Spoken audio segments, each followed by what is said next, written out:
Anushka recording studio Jhanjhari चौक ग्वालपारा।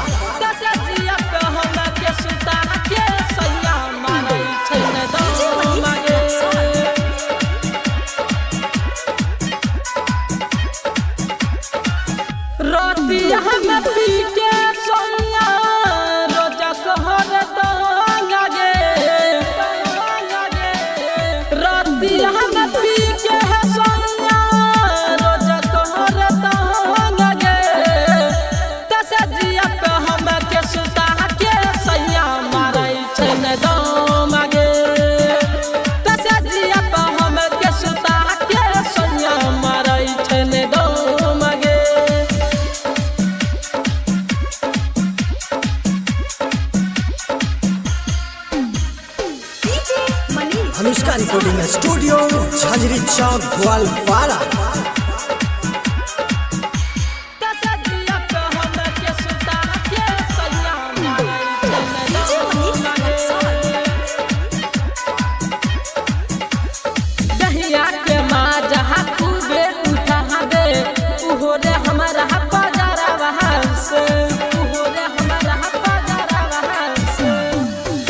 सामान हमार भागल ढीला सखी रे वकरा कोइला से लहंगा उठा के देखे बिचावा हलसी लगे।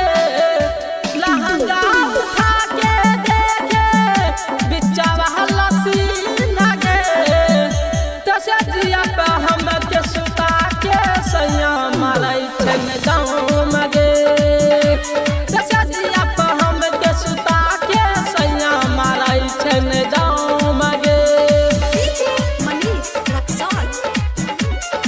अनुष्का रिकॉर्डिंग स्टूडियो झांझरी चौक ग्वालपारा।